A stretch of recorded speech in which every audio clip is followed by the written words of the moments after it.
Baik, bismillahirrahmanirrahim. Assalamualaikum warahmatullahi wabarakatuh. Waalaikumsalam warahmatullahi wabarakatuh. Selamat malam semuanya. Selamat malam. Salam sehat semuanya. Malam, Pak. Malam, Pak. Bagaimana kabarnya Ibu dan Bapak semua? Sehat walafiat semuanya? Alhamdulillah, Pak. Sehat. Sehat, Pak. Alhamdulillah, Pak. Sehat. Ya, di sini saya sudah lihat ada Bu Irian, Pak Febri ini ya. Terus Bu Nilu, Delino, Bu Siva, Bu Dabira ini. Ibu, Bapak ini, Ibu ya. Bu Diska, Pak Kresna, Bu Yulia, dan kalau awal, Pak Awal ini, awal Bapak atau Ibu nih? Awal. Halo, Awal.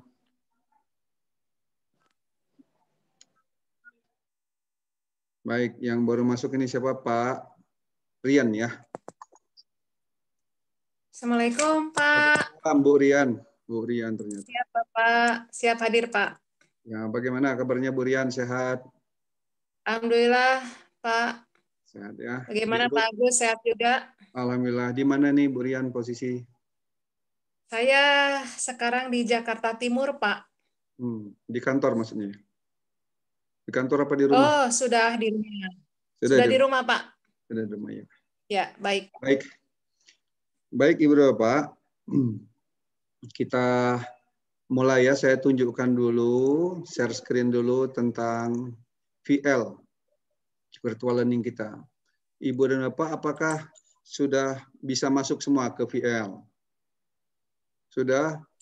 Bu Rian, Webri saya. Ini saya buka tugasnya. Belum semua memasukkan tugasnya. Nanti saya sebentar lagi mau saya kasih nilai ini. Ini Anugrah belum ya, Wahyu, Farhan yang sudah nih. Ini Pak Devi ya, Pak Devi, Pak Bu Iri. Kalau Irian tadi Ibu ya, Bu Irian, Pak Kresna belum masukin ini. Rian Sah, Pak Sam belum juga ini. Dabira, Saya, Pak. Ya. Saya sudah masukin, Pak, cuma Mana? Sekarang saya buka lagi nih. Ya, saya buka lagi. Kemarin mungkin karena saya batasi waktunya ya, karena apa itu namanya kan 1 minggu. Silakan coba Pak disubmit lagi ya. Ibu dan Bapak yang belum memasukkan tugasnya silakan disubmit nih. Kelihatan nggak di layar? Kelihatan saya di udah, layar? Pak ya. Hah? Saya udah, Pak ya. Depi, Pak Depi mana nih? Ya. Marcelino sudah, Nilu, Bu Nilu sudah. Ini Sega belum, Pak Sega, Diska. Terus kemudian Febrizal. Kenapa Word filenya ya? Awal, Pak Awal ini sudah. Direvisi, Pak. Direvisi, Pak. Kemudian Siva ini ya. Ini namanya, Pak. kok nggak diganti namanya ini? Semus Yuli. Oh. Sudah Yuli sudah. Ininya depannya diganti namanya. Oke, baik, Pak. Oke. Ya, yang belum masukkan silakan nanti di-upload. Nanti saya akan kasih nilai di sini nih. Tuh, kasih angka di sini ya. Oke. Saya udah, Pak. Itu ya. Mana Pak Cepi ya? Mana Pak? Itu Pak barusan. Depi, Pak Depi ya? Depi dan Rian. Ya. Ya, Pak. Oke, sip. Kali ini kita akan membahas tentang skop dari Green Supply Chain. Ya, setelah minggu lalu 2 minggu yang lalu ya, kita membahas tentang Introduction to Green Supply Chain. Hari ini kita mau lihat apa ruang lingkup dari Green Supply Chain. Sambil saya menjelaskan atau mendiskusikan, Ibu dan Bapak bisa langsung memotong kalau mau ada yang ditanyakan. Yang langsung bisa di-cut aja. Baik, Pak. Ya, begitu ya, Bapak sekalian. Baik. Pak. Kita mulai dulu dengan melihat definisi dari Green Supply Chain. Nah, dari Green Supply Chain ini kita definisikan ulang 2 minggu yang lalu pada definisi yang apa itu namanya, pertemuan pertama itu ada 2 definisi tentang Green Supply Chain. Ini saya tambahkan lagi untuk memperluas wawasan kita tentang Definisi dari green supply chain. Green supply chain is an environmentally friendly purchase. Fokusnya di sini, lihat definisi ini, fokusnya adalah pembelian yang ramah lingkungan. And environmentally friendly manufacturing. Manufaktur yang ramah lingkungan. Proses manufaktur yang ramah lingkungan. Kemudian material management, artinya inbound logistik ini ya. And distribution and marketing, it's mean the outbound logistik. Semuanya yang friendly, termasuk yang reverse logistik. Artinya setiap tahapan dari kegiatan dari logistik itu di dalam supply chain semuanya memperhatikan aspek lingkungan. Jadi kalau secara rumus dituliskan aja begini, green SCM is green purchasing plus green manufacturing or material management plus green distribution or marketing and reverse logistik. Nah, Ibu dan Bapak juga bisa lihat nanti ya beberapa apa itu namanya topik-topik ataupun ada juga artikel-artikel di berbagai jurnal membahas tentang green marketing. Ya, sudah banyak sekarang pengembangan green, aspek green digunakan dalam konsep marketing. Ibu Bapak, kita lanjutkan. Gambar berikut ini ingin menunjukkan suatu closed loop. Nah, ini yang menunjukkan perbedaan antara supply chain yang biasa dengan green supply chain. Di mana green supply chain itu ada closed loop-nya. Nah, closed loop-nya itu apa, Ibu Bapak sekalian? Coba dilihat ini. Closed loop-nya. Coba bisa dilihat di mana closed loop-nya. Closed loop itu adalah suatu siklus tertutup begitu ya. Kalau green supply, kalau supply chain biasa, activity-nya itu mulai dari vendor lurus saja ke sana. Terus sampai digunakan oleh ya customer. Setelah itu barang itu didisposal atau dimusnahkan gitu ya. Sementara kalau konsep dari green supply chain, kita lihat bahwa setiap tahapan dari aktivitas di dalam supply chain itu selalu mempertimbangkan aspek green atau ramah lingkungan. Mulai dari apa di atas itu? Energi. Itu kan tandanya ada garisnya titik-titik. Maknanya apa?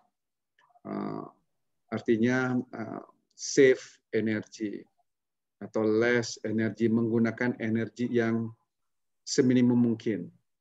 Kemudian nanti setiap tahapannya. Kemudian pembuangannya juga waste-nya, limbahnya seminimum mungkin atau yang sudah memperhatikan aspek lingkungan. Kemudian kalau kita lihat kan mulai tahap di depan ini vendor diseleksi dengan memperhatikan aspek lingkungan.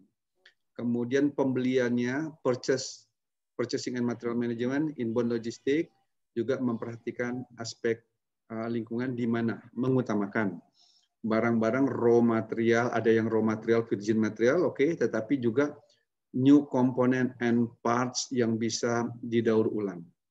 Nih, barang yang bisa di-recycle, reuse, material and part. Jadi mempertimbangkan juga menggunakan barang-barang yang ini nih. Recycled, reuse, material and part. Sementara kalau supply chain biasa, manufacture-nya itu tidak menggunakan atau tidak menjadi policy atau kebijakannya untuk menggunakan barang-barang yang bisa di-recycle, reuse, material, and parts. Ya, nanti lebih jauh termasuk aspek desain. Kemudian masuk ke fabrication-nya juga demikian, limbah yang dibuang sedikit mungkin, dan outbound-nya juga demikian.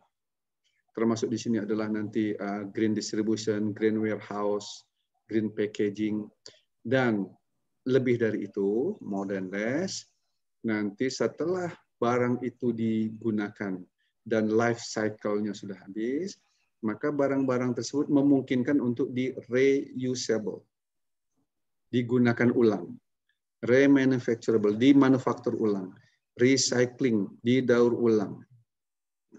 Nah, ini konsepnya. Jadi dalam reverse logistik itu, kalau di dalam green supply chain, kalau di dalam supply chain biasa, reverse logistik dikaitkan dengan barang yang rusak. Barang yang rusak, begitu ya, barang yang artinya memerlukan rework, perlu diperbaikin. Kalau ini memfokuskan bukan hanya itu, tapi barang-barang yang memungkinkan bisa didaur ulang, digunakan ulang dan sebagainya. Maknanya dari sejak awal sistem ini sudah dirancang agar barang-barang itu bisa direuse, remanufaktur, recycle komponen-komponen ini tadi ya. Begitu Bapak sekalian. Ini the idea, ini ada kata kuncinya, the idea is to eliminate or minimize waste. Idenya adalah meminimasi limbah-limbah. Apa saja yang diminimasi? Energi, emission, chemical or hazardous, and solid waste. Ini semua diminimasi. Nah, tentu sekali untuk meminimasinya perlu ada treatment atau perlakuan. Ya, jadi ada suatu proses untuk meminimasi tersebut. Baik prosesnya dalam mulai pembelian, produksi, maupun distribusi. Bapak sekalian, kita mau lihat ke topik fokus dari topik kuliah ini. Tadi pengantar tentang apa itu namanya green supply chain.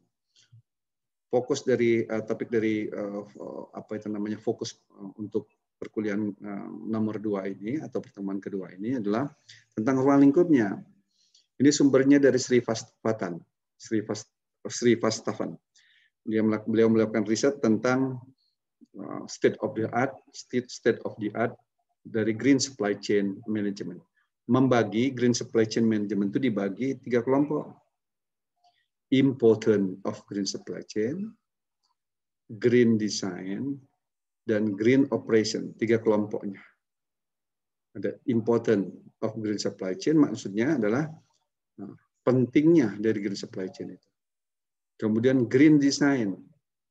Ini kita akan bahas nanti. Dari sejak awal barang-barang itu dirancang supaya ramah lingkungan. Dan green operation-nya waktu di make atau di fabrication atau di manufacture juga memperhatikan aspek environmentalist seperti green manufacturing and remanufacturing, reverse logistic and network design serta waste management.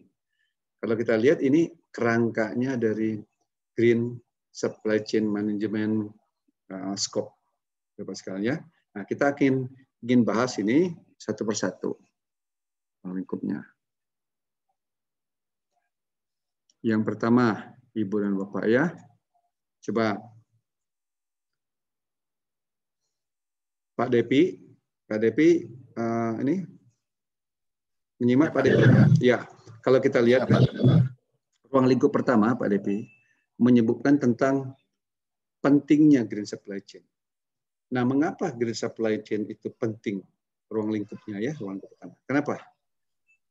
Kenapa penting Pak Depi? Menurut Pak Depi kenapa?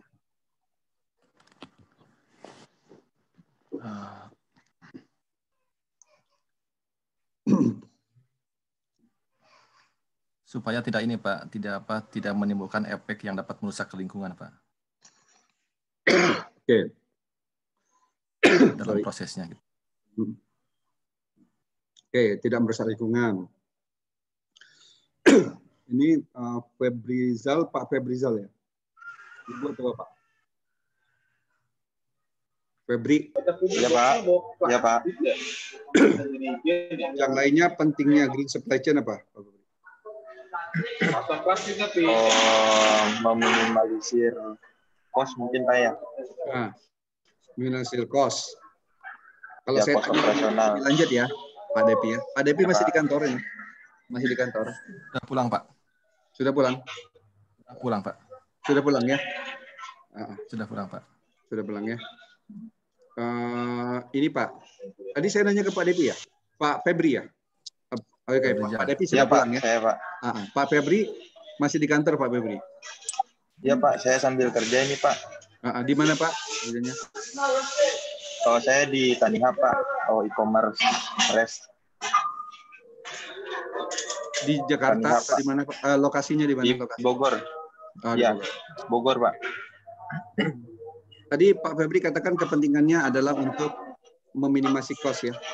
Nah, bagaimana caranya Pak bisa meminimasi cost? Mungkin memakai energi yang lebih ramah lingkungan dan lebih efektif, Pak, untuk penggunaannya. Iya. Seperti mengganti solar ke listrik itu mungkin. Ya, betul itu. Salah satu yang disampaikan oleh Pak Febri, beliau menyoroti misalkan ramah lingkungan solar ke listrik tadi dalam hal misalkan manufakturnya ya, dalam hal manufaktur. Mengganti solar ke listrik bisa meminimasi cost. Satu aspek bagus. Ya, jadi sambil saya menambahkan apa yang jelaskan. Yang pertama itu kan pentingnya, Pak Depi ya, pentingnya competitive advantage. Perusahaan yang mengadop konsep green supply chain, dia bisa meningkatkan competitive advantage. Competitive advantage itu artinya apa? Keunggulan bersaing. Kenapa bisa keunggulan bersaing? Karena dia bisa low prices. Nah, nanti kita akan bahas tadi. Salah satu aspek yang sudah disampaikan oleh Pak Febri tadi, misalkan menggunakan energi yang ramah lingkungan, begitu ya. Nah, itu salah satu aja. Baru nanti akan banyak hal yang akan kita sampaikan. Itu bisa low price. Misalkan kalau kita transport menggunakan rute yang lebih menggunakan rute yang lebih minimal, lebih pendek, misalkan atau optimal, itu juga bisa low prices. Terus kemudian Pak Febri juga bisa greener product. Maksudnya kalau perusahaan memproduksi barang yang ramah lingkungan, maka dia dari segi brandnya, maka dia akan lebih tinggi daripada produk pesaing. Kenapa? Karena produknya itu ramah lingkungan. Memenuhi berbagai komplain dari berbagai, misalkan ingin ekspor ke berbagai negara, kan harus ada memenuhi persyaratan tersebut. Jadi perusahaan yang tidak green, itu tidak bisa masuk ke suatu negara tertentu. Ya kan? Nah, misalnya itu jadi satu greener product. Kemudian juga better integration with supplier and the green supply chain national level. Create market di sini disebutkan. Kita mungkin memungkinkan untuk create market, new market. Artinya ada banyak negara-negara yang memang kita harus memasukkan barang-barang yang memang ramah lingkungan. Artinya ada market-market tertentu yang butuh. Kemudian yang kedua, improve the company competitive position by reduction cost. Dengan kita ramah lingkungan, konsepnya dari ramah lingkungan itu bisa reduction cost, bukan high cost. Jadi ini kalau kita misalkan ramah lingkungan tapi high cost, ini satu konsep yang salah. Artinya kita perlu lakukan improvement. Bagaimana melakukan improvement? Nah, ini nanti yang dimaksud dengan ramah lingkungannya itu apa saja? Ini sedang kita bahas ruang lingkupnya ya. Ini baru kita sebutkan pentingnya dulu. Kemudian making green supply chain, also make new market seperti yang saya katakan tadi. Kemudian juga meningkatkan international competition. Jadi kompetisi kita bisa ekspor barang ke global. Karena barang-barang kita ramah lingkungan. Kaitan dengan brand mungkin kaitannya dengan di bursa saham, produk-produk kita, saham kita termasuk saham-saham yang dipertimbangkan orang atau banyak dibeli orang karena kita green, kita ramah lingkungan. Berbeda dengan perusahaan-perusahaan yang eksploitasi lingkungan sehingga jadi pencemaran, itu sahamnya lebih rendah nilainya dibanding dengan perusahaan yang green. Oke. Ini saya ada beberapa gambar produk, ya kan? Tentang dikaitkan dengan nanti sebenarnya dikaitkan dengan ya beberapa produk dulu lah, gambaran umum tentang produk yang ramah lingkungan. Kalau saya tanya ini nih, siapa yang sedang lihat? Bu Irian ada lihat? Bu Irian, Bu Niluh, Bu Irian, sama Bu Niluh ya? Iya, Pak. Ya, sekarang saya tanya dulu. Iya, Pak. Coba sebutkan yang mana yang Bu Irian identifikasi di sini sebagai produk yang ramah lingkungan. Yang mana yang dikenal oleh Bu Irian? Satu aja sebutkan. Misalkan? Yang ramah lingkungan. Misalkan yang mana, Bu? Misalkan yang Tupperware itu, Pak. Apa? Botol minuman itu ya? Botol minuman. Yang ini. Yang kursor saya nih sebentar ya. Saya tunjukkan. Yang ini. Ya, Bu ya. Yang wajib punya ini 7 produk ramah lingkungan ya. Kenapa nih? Kenapa ini ramah lingkungan? Produk yang Ini contoh Karena environmental friendly product. Kenapa produknya ramah lingkungan? karena bisa digunakan berulang kali, Pak. Betul. Tidak di reuse ya. Reuse. Itu konsep, Iya. salah satu konsep ramah lingkungan adalah reuse, bisa digunakan ulang. Itu dari aspek fisiknya baru kita lihat dia bisa reuse. Mungkin juga bahan-bahan yang digunakan, dia misalkan penggunaan bahan yang lebih sedikit, ya lebih hemat. Yang tadinya tebal, lebih tipis, itu juga aspek green, gitu. Bu ya. Nah sekarang Bu Niluh, coba identifikasi Bu Niluh yang mana Bu? Iya Pak. Iya. Yang mana Bu Niluh? Coba sebutkan. Sedotan dari bambu itu Pak.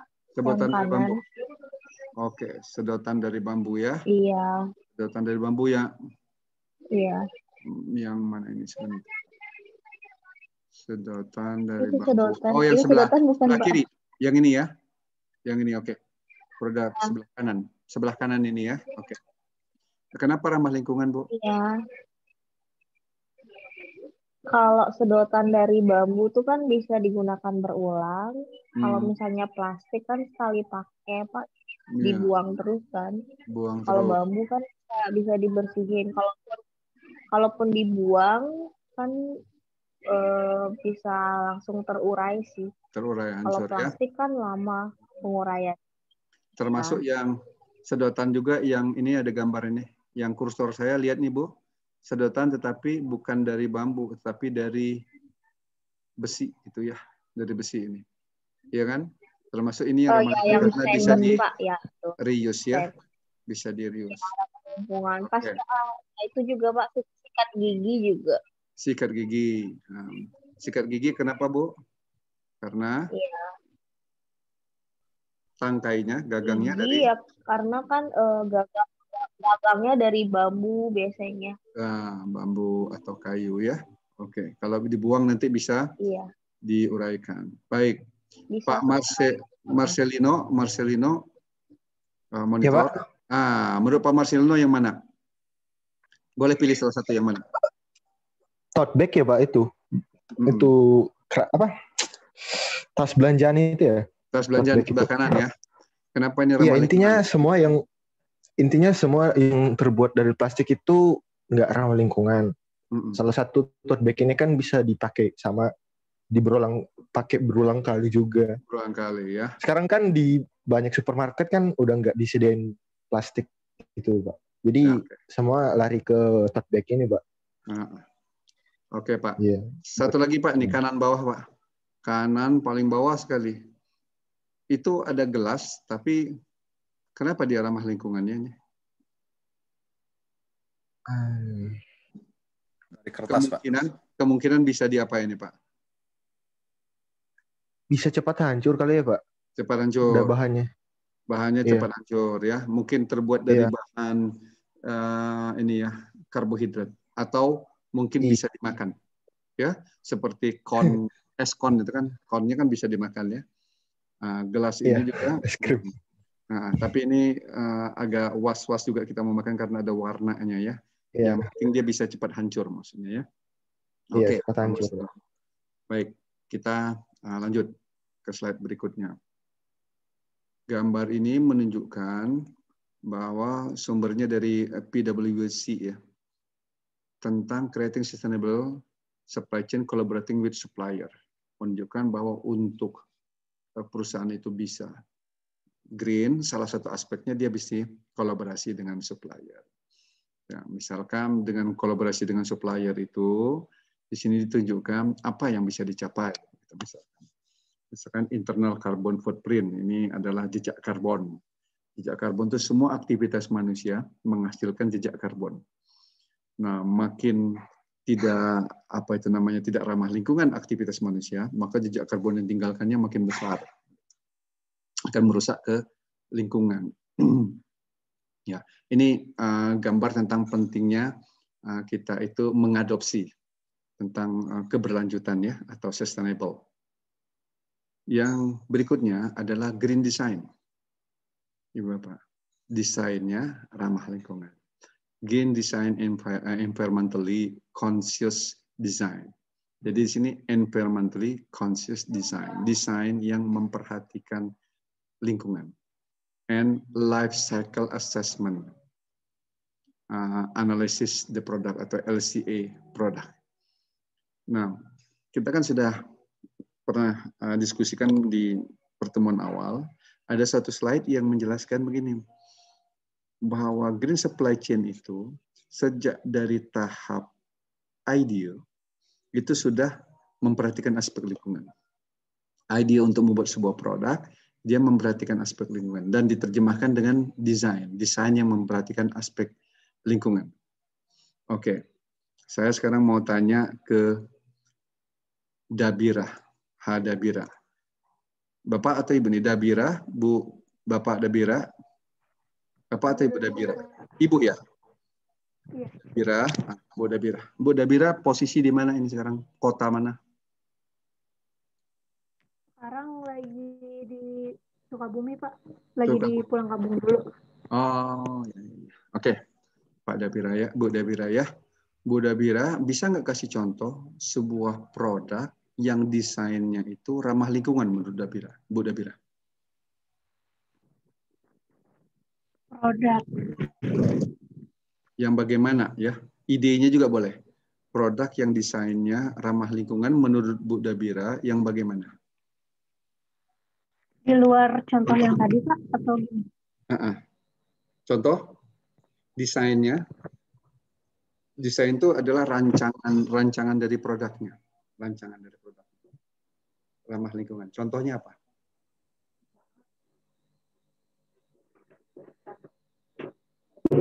Di kehidupan sehari-hari berarti apa ya? Betul. Contohnya apa? Itu tadi, Pak, tumbler untuk minum mungkin. Dari segi desainnya apa yang ramah lingkungan? Bukan konten produknya, dari segi desainnya. Dari segi desain. Dari segi desain produknya. Kalau Bu Dabira di rumah mungkin punya ada mebel ya. Mebel ya? Iya. Oke. Ibu di rumah ada nggak mebel yang dikirimnya itu dalam dus-dus? Jadi dia nanti sudah sampai di rumah baru dirakit. Ada nggak? Entah meja, entah lemari, ada ya? Nah, mengapa saya berikan contoh mebel yang tadi itu? Itu termasuk desain yang ramah lingkungan. Kenapa?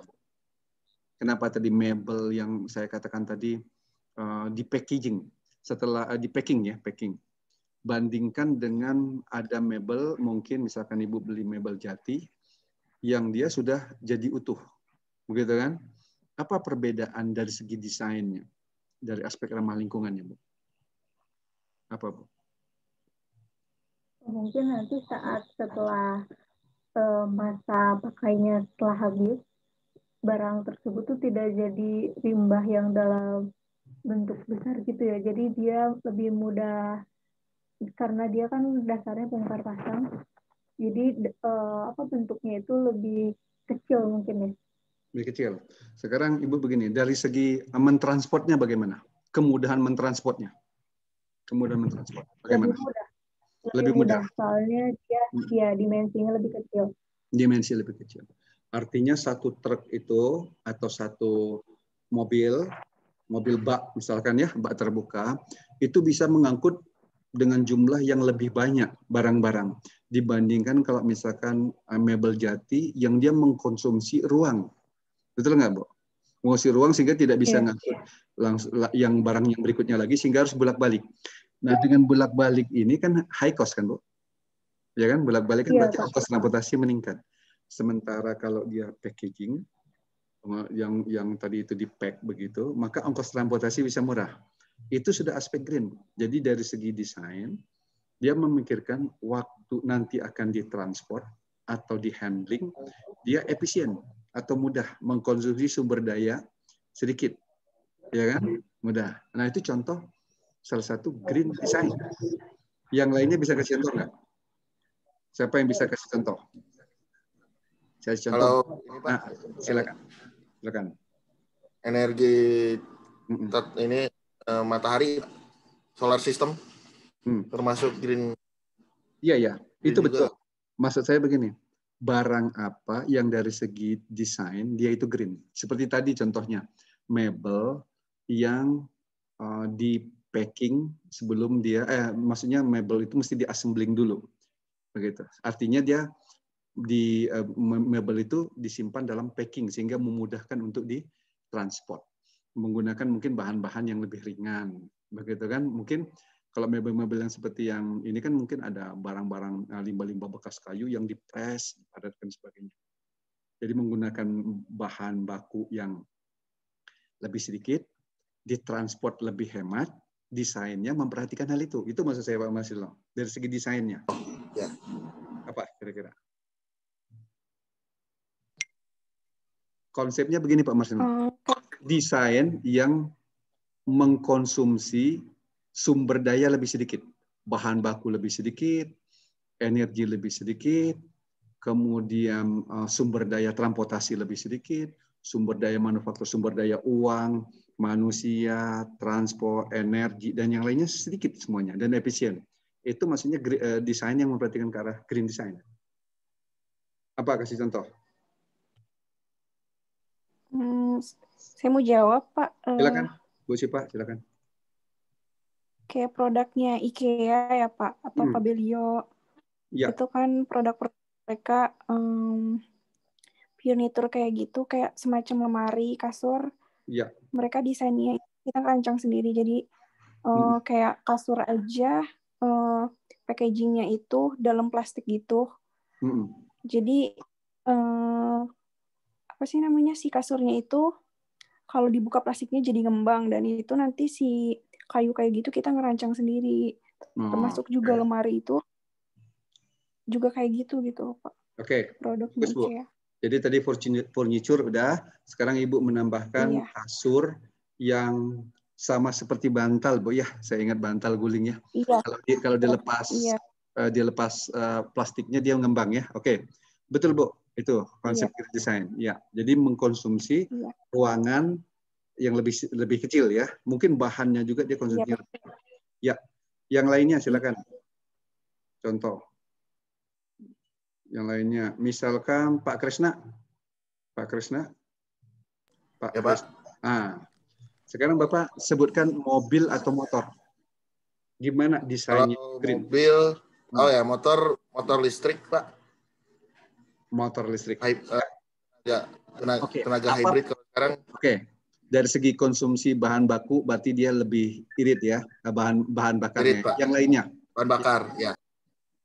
Yang lainnya dari segi motor itu, kalau motor listrik berarti komponen yang digunakannya Pak, mana lebih sedikit atau lebih banyak dibanding dengan motor yang konvensional kita? Beratnya, mana yang lebih ringan? Motor listrik lebih ringan, Pak. Lebih ringan. Berarti itu sudah konsep green, Pak. Jadi menggunakan bahan baku yang lebih sedikit ya. Oke. Sedikit ya. Nah, sekarang gini Pak. Pak Krisna punya mobil. Mobilnya sendiri Pak. Coba saya pengen tanya ke Bapak. Tapi bukan mobil hibrid. Dari desain mobilnya aja. Desain mobilnya bagaimana? Dia itu green. Desain mobil green itu Pak, otomatis dia memangkas biaya bahan bakar ya Pak ya. Oke, bahan bakar. Terus dari segi bentuknya, bentuk fisiknya. Bentuk fisik. Dari segi bentuk fisiknya pasti harus aerodinamis, Pak. Nah, itu maksud saya. Betul, Pak. Jadi desainnya adalah aerodinamis. Dengan aerodinamis berarti dia akan bisa mengurangi apa, Pak? Hambatan udara ya, Pak ya? Hambatan ya, udara. Ya, betul, Pak. Sehingga dengan demikian bahwa efisiensi penggunaan bahan bakar. Nah, itu Pak salah satu contoh yang saya sebutkan. Jadi ada banyak aspek dari green design itu. Contoh tadi desain dari yang aerodinamis. Itu aerodinamis design itu adalah termasuk yang ramah lingkungan. Termasuk desain misalkan jok dan yang lainnya di dalam mobil itu yang ergonomis misalkan. Desain yang ergonomis juga kita golongkan sebagai desain yang ramah lingkungannya, green design. Sehingga kita duduk di situ tuh nyaman, tidak sakit, ya kan? Nah, itu green design. Nah, gitu kira-kira itu Pak konsep dari green design ke arah sana. Tadi misalkan pipet yang asalnya tebal, jadi bisa kita buat lebih tipis. Misalkan bahan bakunya sama aja, plastik. Yang tadi tebalnya sekian milimeter. Sekarang lebih kecil dari itu tebalnya, tetapi lebih kuat. Nah, itu berarti termasuk konsep green design. Contohnya kalau di komputer kita, apa itu Pak Krisna di komputer? Yaitu? Itu prosesor Pak, pastinya. Prosesor. Pak. Nah, bagus prosesor. Kalau zaman dulu itu kita menggunakan transmitter Pak, tapi kalau sekarang kan udah pakai Pak. Pakai itu prosesor. Jadi berubah sekali. Menjadi chip ya sekarang ya, chip. Nah, chip ya. Satu chip itu bisa dimasukkan ada yang berjuta transistor itu di dalam itu. Jutaan prosesor di dalam satu chip bisa. Chipnya makin kecil, makin efisien begitu ya, makin kecil. Menggunakan listrik makin sedikit, menggunakan bahan lebih sedikit, tapi kapasitasnya makin besar. Itu konsep green design. Oke. Bagus Pak. Kita lanjutkan ya. Dari green design secara lebih lengkapnya adalah dilihatkan dalam 4 hal ini.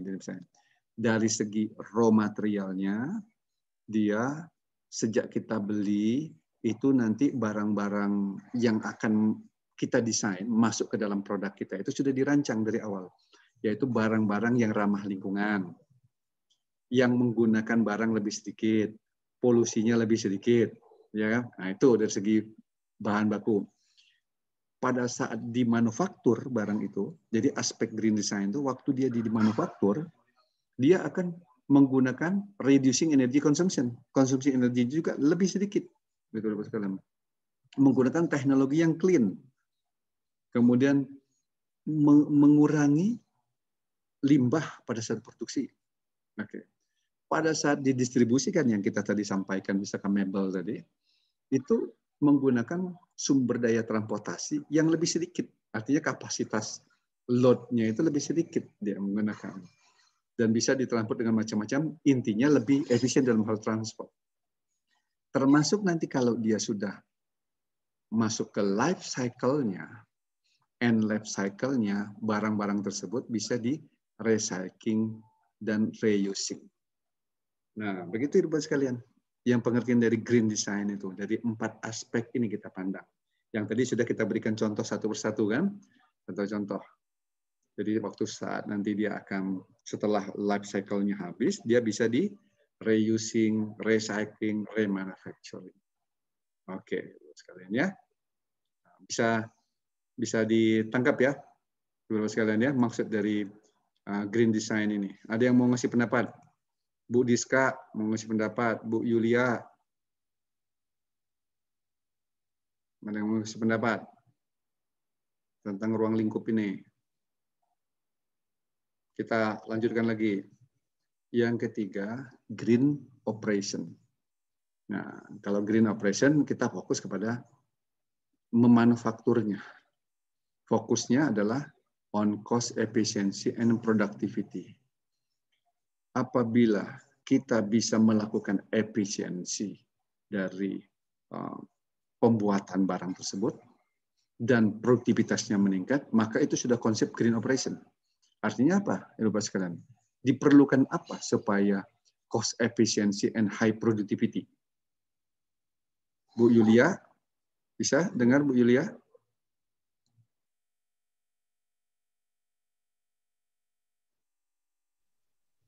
Bu Awal, nih Pak Awal Hajarul. Iya Pak. Pak Awal. Pak Awal, ini kan begini, green operation, the business activity with a focus on the cost efficiency and productivity. Nah, dalam hal ini yang saya tanyakan tadi, fokus kepada efisiensi and productivity ini, bagaimana perusahaan bisa fokus kepada efisiensi dan produktivitas? Apa yang perlu dilakukan oleh perusahaan? Perusahaan perlu melakukan Mungkin ini Pak, fokusnya mungkin pengurangan penggunaan, misalkan contohnya kayak di perusahaan tambang mengurangi penggunaan bahan bakar batu bara gitu Pak. Jadi caranya itu dengan membangun misalkan kayak di tempat saya Pak, di sini di rumah perusahaannya itu jadi beralih dari penggunaan batu bara, jadi tidak menggunakan batu bara lagi tapi membangun bendungan Pak untuk listriknya. Jadi menggunakan tenaga air. Oke. Kalau dari segi perusahaannya sendiri, di perusahaan dia bisa meningkatkan efisiensi. Perusahaan A begitu manufaktur apalah, sepeda motor, manufaktur sepatu, manufaktur baju dan sebagainya. Dia bisa melakukan cost efisiensi, artinya dia perlu melakukan upaya apa? Supaya kan tuntutannya gini, dari waktu ke waktu dia mesti efisien supaya dia kompetitif gitu. Maka perlu melakukan apa itu namanya? Konsepnya konsep apa? Ibu dan Bapak ada yang bisa jawab? Konsep apa Pak Wal? Konsep apa? Konsep apa ya? Mengefisienkan waktu gitu Pak? Iya, konsep mengefisiensikan waktu itu artinya bagaimana kok bisa efisien? Mungkin dipercepat Pak. Pemutakhiran teknologi mungkin dipercepat kan, misalkan pada saat perakitan itu menggunakan mesin gitu Pak. Iya, betul. Kan gini misalkan, tadi prosesnya itu beberapa, misalkan 10 tahap. Kemudian dia melakukan analisis, kemudian prosesnya itu bisa menjadi 7 tahap. Jadi artinya apa? Sumber daya digunakan manusia lebih sedikit, waktu lebih cepat. Nah, namanya ini apa ini? Namanya? Siapa yang tahu? Namanya apa? Kita melakukan apa ini? Kan? Mengeliminasi produk. Mengeliminasi proses. Jadi termasuk dalam konsep apa itu Bu? Eliminating itu.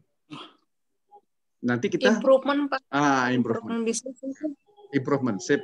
Itu maksud saya. Jadi kita melakukan konsep improvement. Artinya apa? Hari ini kita melakukan efisiensi, besok kita di-challenge lagi untuk melakukan bagaimana lebih efisiensi. Terus dilakukan perbaikan yang terus-menerus. Ya kan? Bagaimana lebih efisien, bagaimana lebih produktif.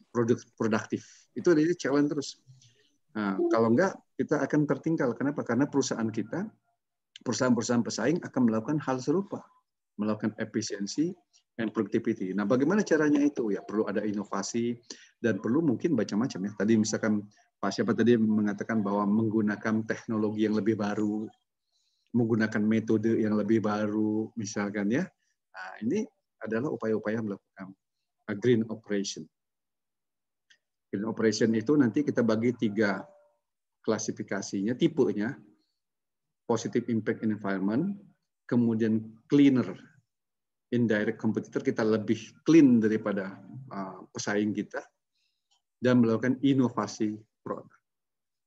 Jadi kalau kita unggul dalam hal inovasi produk dibanding pesaing yang sejenis memproduksi barang, begitu ya, seperti IKEA, dia barang-barangnya lebih inovatif dibanding yang lain, maka dia lebih unggul begitu Bapak sekalian. Unggul dalam hal apa? Dalam hal cost, dalam hal desain. Nah, itu dia lebih unggul, cost artinya price-nya juga akan lebih murah dibanding pesaing. Baik. Nah, kalau konsep yang green manufacturing ini atau remanufacturing adalah memproduksinya itu artinya memperhatikan aspek-aspek yang begini sekarang.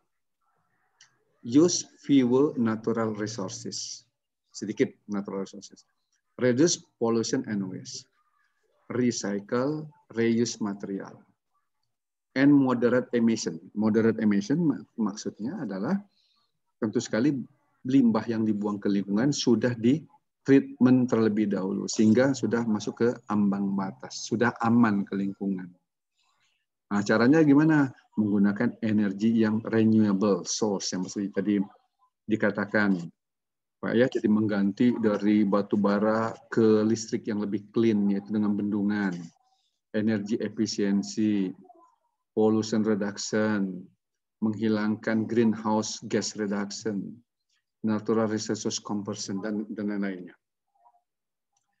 Kita lanjutkan. Dalam hal mewujudkan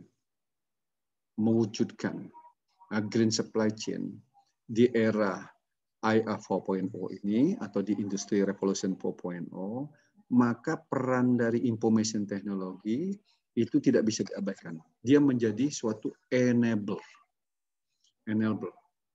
Ya, enable jadi artinya yang memungkinkan untuk tercapainya green supply chain itu adalah dengan adanya salah satunya dukungannya adalah adanya IT, information technology.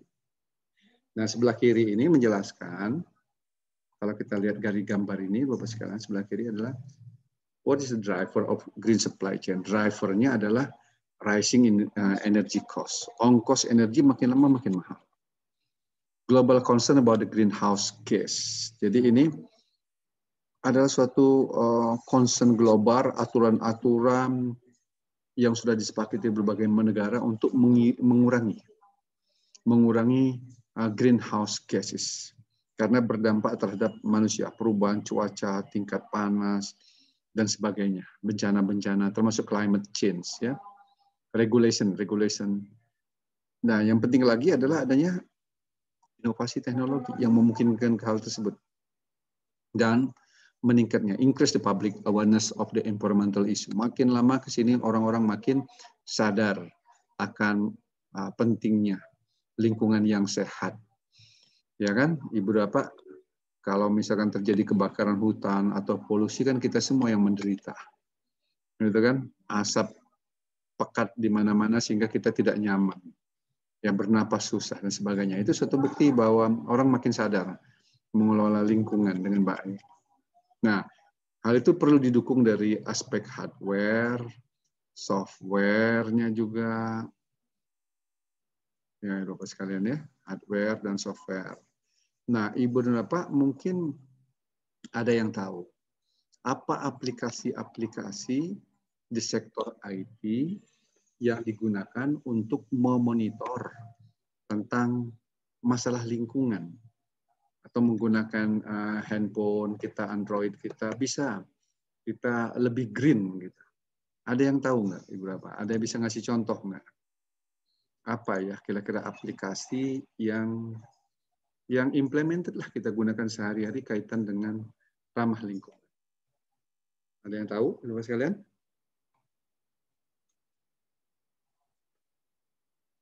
Bapak, Pak Depi, Pak Marcelino, Pak Kresna, Ibu Irian, Bu Siva, ada yang tahu nggak? Kira-kira aplikasi apa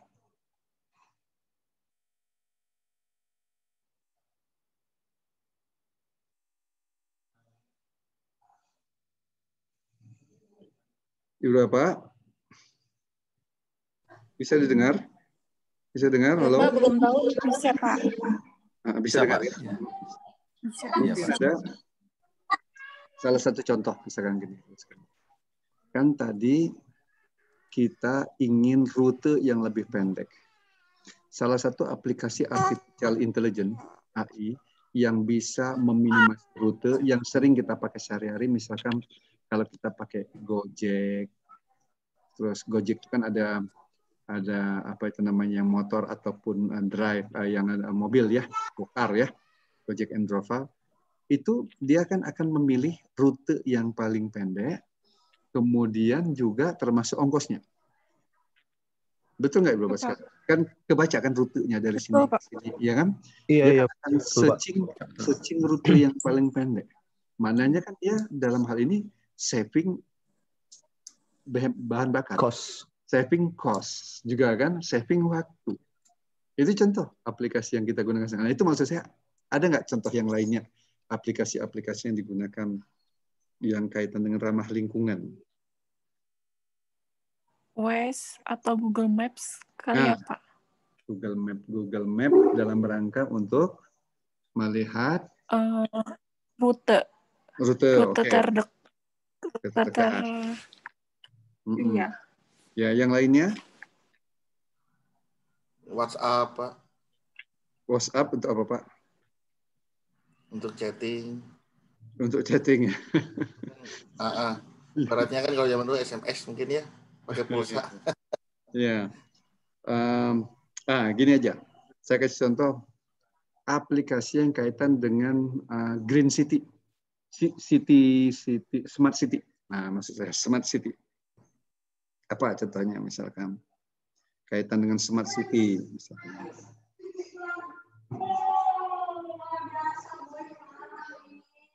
Kalau di Bandung itu sekarang Pemkotnya dulu ada buat aplikasi Smart City lah. Mesin parkir, Pak. Parkir, Pak ya. Gimana itu maksudnya, Pak? Ya. Itu kan yang otomatis itu, Pak. Mesin yang otomatis buat ini ya. Mesin otomatis parkir. Smart City misalkan gini, Pak.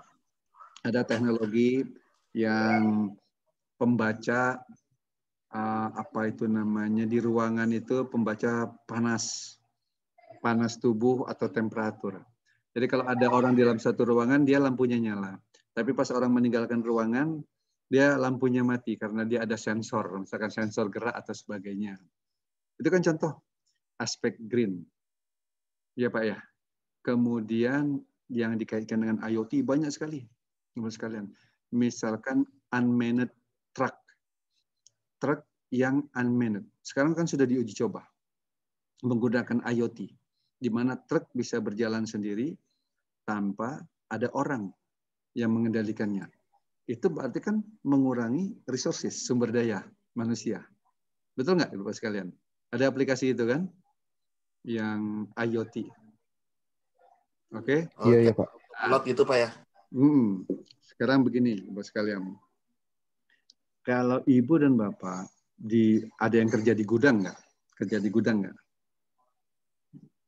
Ada yang kerja di gudang nggak? Gudang food lah ya, food and beverage gitu, atau gudang spare part dan sebagainya, gudang yang sifatnya besar. Pekerjaan di gudang itu adalah salah satunya kita harus aktivitas counting, menghitung stock of name. Iya, Pak. Betul Pak ya, stock of name. Nah, stock of name itu kan konsumsi sumber dayanya besar sekali Pak ya. Stock of name itu. Ya, Pak. Di mana kan untuk kita kan fokusnya untuk akurasi barang Pak ya. Akurasi barang berapa banyak. Nah sekarang ada teknologi yang bisa meminimasi hal tersebut. Menggunakan apa Pak? Oh, kalau yang dilihat di YouTube pakai itu ada aplikasinya Pak. Ada aplikasi dari sistem counting gitu. Jadi ntar tinggal scan, tinggal input. Tinggal scan lokasi, scan barang, terus input quantity. Gitu Pak ya? Kayak gitu juga. Iya. Jadi itu sistemnya dari internal perusahaan juga. Internal perusahaan, oke. Scan ya. Oke Pak. Nah Pak Febri nanti saya minta nanti bisa lihat di YouTube Pak. Penggunaan drone untuk stock of name. Jadi dia ada gudang yang sangat besar. Drone itu melakukan stock of name. Dia terbang gitu ya, terbang di antara rak-rak itu dia baca sinyal RFID setiap barang itu. Langsung dia stock of name. Iya, Pak. Nah, dengan demikian penggunaan drone yang berbasis RFID dan IoT tadi itu kita melakukan efisiensi kan, betul nggak Pak Febri ya? Nah itu contohnya bagaimana IT atau teknologi AI 4.0 ini bisa menjadi enabler dalam rangka untuk green supply chain. Ya mungkin Bapak bisa untuk contoh yang lain lah ya. Nah itu saya cuma beberapa saja yang saya ingat. Nah, ada banyak yang lain tadi unmanned apa itu namanya unmanned truck. Kemudian drone, termasuk juga ini, Bapak sekalian ya, menggunakan teknologi sebentar, menggunakan kacamata, apa ya Bapak sekalian? Saya lupa itu namanya. Kita menggunakan kacamata virtual, augmented reality, ya, VR, augmented reality. Nah, augmented reality itu melakukan efisiensi juga dalam hal ini meningkatkan kompetensi yang tadinya atau skill kita yang tadinya harus kita langsung fisik menghadapi benda-benda tersebut Begitu kan? Artinya mungkin barang bisa rusak dan sebagainya ya. Sekarang kita bisa menggunakan augmented reality untuk kita latihan meningkatkan skill kita. Nah, itu dorongan dari teknologi informasi yang sangat besar sekali, Ibu Bapak sekalian, dalam rangka green supply chain. Makin bagus teknologinya sekarang, makin green. Misalkan kalau kita yang sambil sederhana, di Indonesia itu ada pabrik gula yang masih zaman Belanda. Dengan sekarang pabrik gula yang menggunakan teknologi yang baru. Apa perbedaannya? Apa perbedaannya Pak Febri? Perbedaannya? Pabrik gula zaman Belanda dengan pabrik gula sekarang. Secara teknologi sistem sama mesin-mesinnya mungkin lebih modern yang baru kali Pak ya. Iya, ya. Perbedaan utamanya apa? Dalam hal apa? Konsumsi energi, begitu ya Pak ya? Konsumsi energi sama tenaga. Kemudian rendemennya, waste-nya itu lebih sedikit, lebih efisien yang teknologi baru. Sehingga hasil produktivitasnya makin tinggi. 1 ton apa itu namanya tebu bisa menghasilkan, misalkan kalau teknologi yang lama rendemennya itu 40%, teknologi yang baru cuma 5% buangannya. Artinya dia lebih efisien. Itu contohnya penggunaan IT dan teknologi yang baru dalam rangka mendukung green supply chain. Terus sekalian ya, ini gambaran yang hampir sama dengan tadi, saya lewat aja. Reverse logistik juga saya lewat aja Ibu sekalian ya. Nah, sebenarnya ini video Ibu sekalian. Ini video ya. Video tentang green supply chain management. Sebentar. Berapa? Kalau misalkan Ibu dan Bapak mau lihat, saya cobain ya.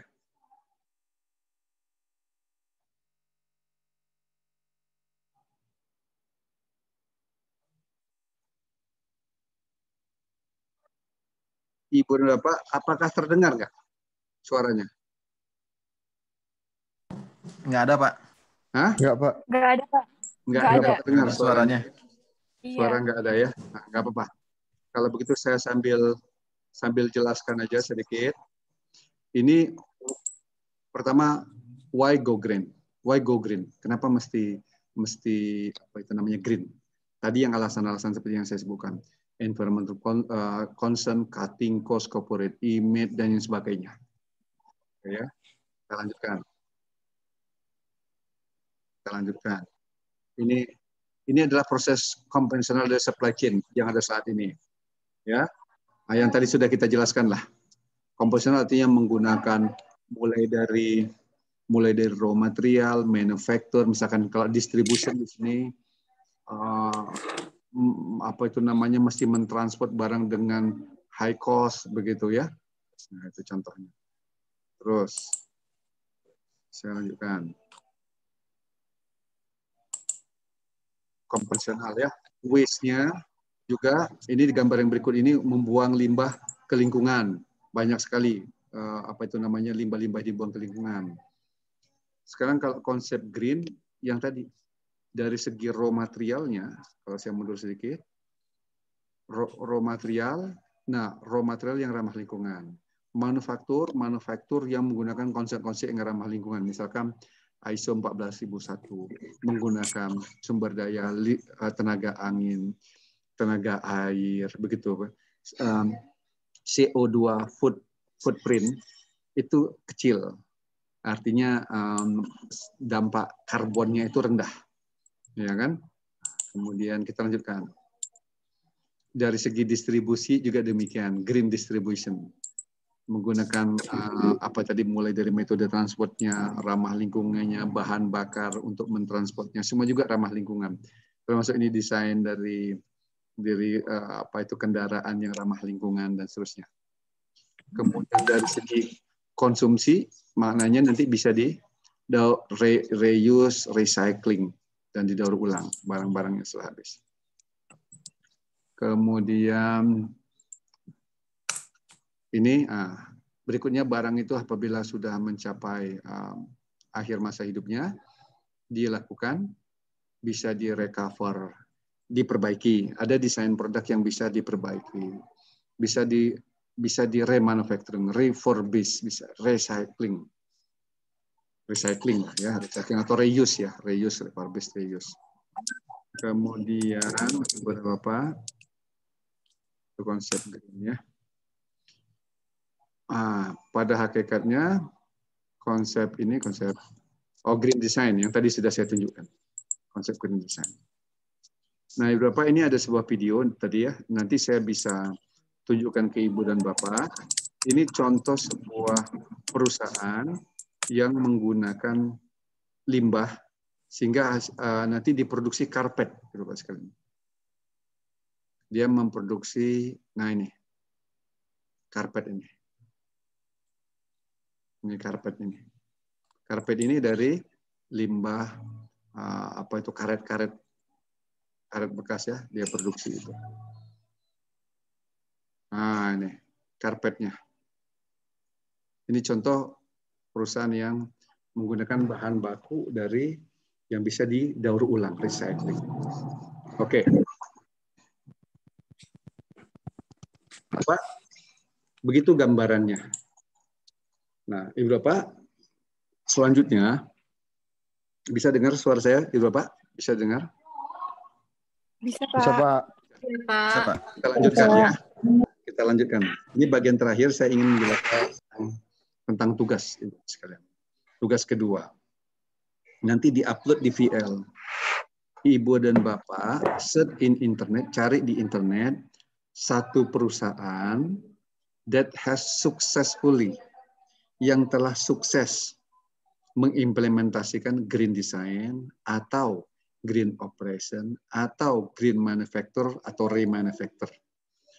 Satu saja perusahaan ya, Ibu sekalian, satu perusahaan yang telah menerapkan konsep green design atau green operation atau green manufacture. Nah, bikin PPT-nya 5 lembar saja. 5 halaman saja, Ibu sekalian, dengan gambar-gambar dan sketch-sketch gitu ya. Ada yang mau tanyakan nggak tentang tugas ini, Ibu sekalian? Cukup jelas, Pak. Cukup, Ya, Pak. cukup jelas ya. Kalau minggu lalu itu kan kita Ibu Bapak, tugasnya adalah perusahaan yang tidak melanggar aspek lingkungan sehingga dia kena penalti, gitu kan? Kalau sekarang Ya, yang sukses menerapkan green design atau green operation atau green sehingga itu nanti dia bisa competitive advantage-nya lebih bagus, cost-nya lebih murah dan sebagainya. Contoh itu saya banyak itu di internet, contoh perusahaan-perusahaan yang berhasil menerapkan konsep green supply chain management. Nah, Ibu Bapak, begitu Ibu Bapak sekalian.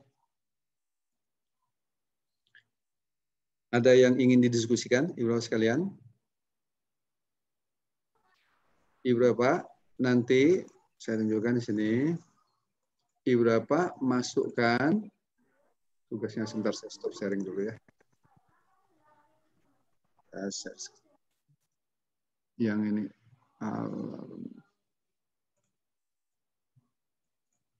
Nah, Ibu dan Bapak nanti masuknya ke sini. Yang ke tugas 2 ya. Ya, Pak. Yang ini. Yang tugas 2 ini. Kan kemarin sudah tugas 1. Ya, Pak. Materinya sudah ada di sini, Bapak. Yang Green Supply Chain Scope ya. Silakan di-download. Ini tugas 2-nya, nanti upload-nya di sini, Bapak sekalian. Nanti saya bisa lihat nanti siapa yang upload di sini nanti. Ya. Nah, nanti kan kalau sudah terupload akan ada filenya di sini. Nilai itu.